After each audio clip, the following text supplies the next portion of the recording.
আসসালামু আলাইকুম। আমাদের বাংলাদেশের একজন বড় ইসলামিক চিন্তাবিদ মাওলানা মিজানুর রহমান আজহারী, তার বিশাল ফ্যান ফলোয়ার রয়েছে বাংলাদেশে এবং দেশের বাইরে। অনেক সময় তাকে নিয়ে অনেক বিতর্ক হয়েছে, যেমন তার আকীদা নিয়ে বিভিন্ন ইসলামিক চিন্তাবিদরা দ্বিমত পোষণ করে থাকেন এবং অনেক ইসলামিক বক্তা বলে থাকেন যে মিজানুর রহমান আজহারী তিনি সবসময় হযরত মুহাম্মদ সাল্লাল্লাহু আলাইহি সাল্লামকে ব্যঙ্গ করে কথা বলেন। এরকম অভিযোগ কিন্তু তার বিরুদ্ধে রয়েছে। এরপরও তার জনপ্রিয়তার কিন্তু কোনো কমতি ছিল না। আমরা সাম্প্রতিক সময় দেখেছি তিনি বাংলাদেশে এসেছেন, 2টি ওয়াজ মাহফিল করেছেন, সেখানে তার জনপ্রিয়তার একটি বড় জানান দিয়েছেন। লক্ষ লক্ষ মানুষের সমাগম ঘটেছে তার ওয়াজ মাহফিলে। তার ফ্যান ফলোয়ারদের মধ্যে দলমত নির্বিশেষে সকলেই কিন্তু আছেন, সকল দলের মানুষই আছেন তার ফ্যান ফলোয়ার হিসাবে।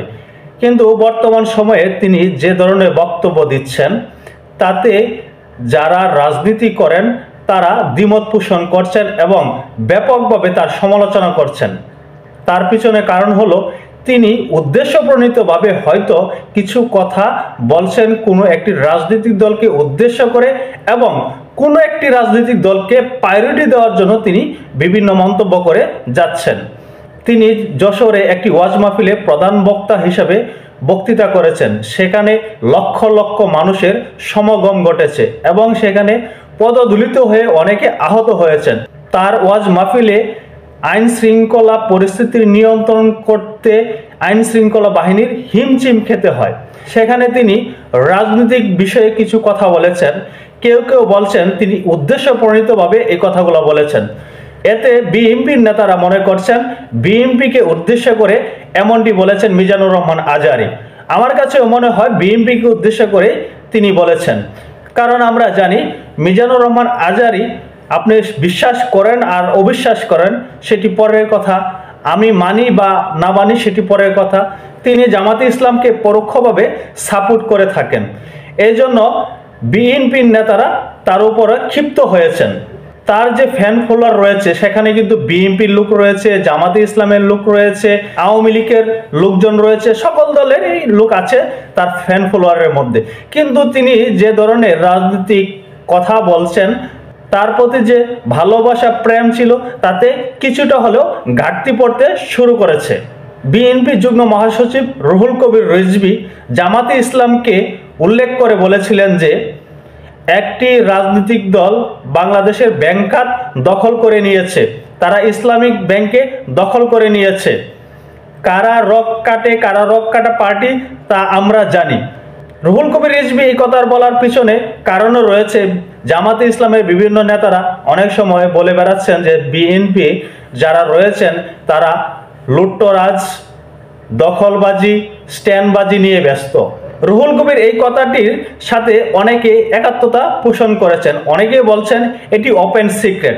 জামাতে ইসলাম বাংলাদেশের যে ইসলামী ব্যাংকটি রয়েছে সেটি দখল করেছে 5ই আগস্টের পরে।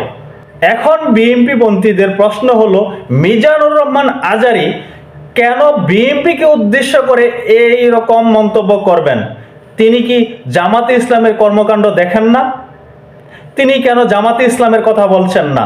জামাতে ইসলাম যে ব্যাংক খাত দখল করে নিল সে বিষয়ে তিনি কেন মন্তব্য করছেন না? তিনি কেন নিরপেক্ষভাবে কথা বলছেন না?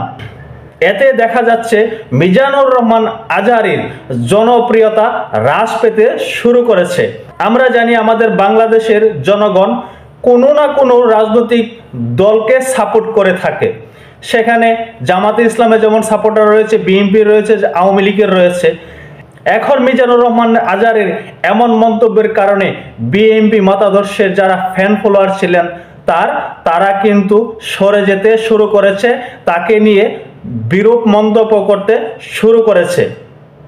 বিএনপি নেতাকর্মীদের কথাতে সেটি হলো মিজানুর রহমান আজহারী অবশ্যই জামাতে ইসলামের একজন বড় সাপোর্টার হতে পারে।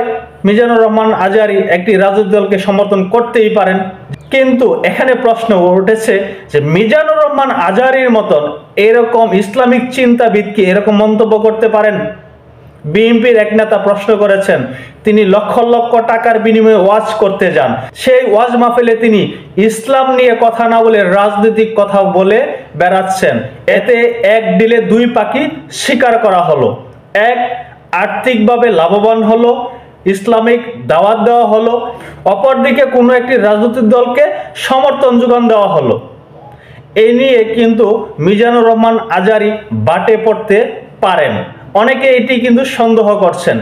এতে তৃতীয় পক্ষ কিন্তু এই সুযোগটি নিতে পারে, অনেকে মনে করছেন এমনটি।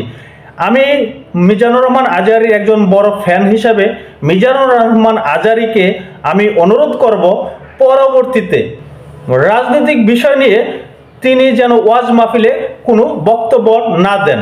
এতদিন আমরা জেনে আসছি যে আওয়ামী লীগপন্থী যারা রয়েছেন, আওয়ামী লীগ মতাদর্শে যারা রয়েছেন, তাদের মধ্যে খুব কম পরিমাণ রয়েছেন মিজানুর রহমান ফ্যান ফলোয়ারদের মধ্যে। এখন যদি বিএনপির যারা সমর্থক গোষ্ঠী রয়েছেন বা অন্যান্য রাজনৈতিক দলে যারা সমর্থন গোষ্ঠী রয়েছেন, তারা যদি মিজানুর রহমান আজারীর প্রতি যে আন্তরিকতা, ভালোবাসা সেটি উঠিয়ে নেন, তাহলে মিজানুর রহমান আজারীর অবস্থান বাংলাদেশে নাজুক হতেও পারে। তবে আমরা আশা করি কোনো রকম অপ্রীতিকর ঘটনা যেন এটিকে নিয়ে না ঘটে, এটি ফার্স্ট ইজ ফার্স্ট যেন হয়ে যায় এবং মিজানুর রহমান আজারী যেন পরবর্তীতে চিন্তা ভাবনা করে এইসব আলোচনা করেন, সেই আশা ব্যক্ত করে এখানেই শেষ করছি। আল্লাহ হাফেজ।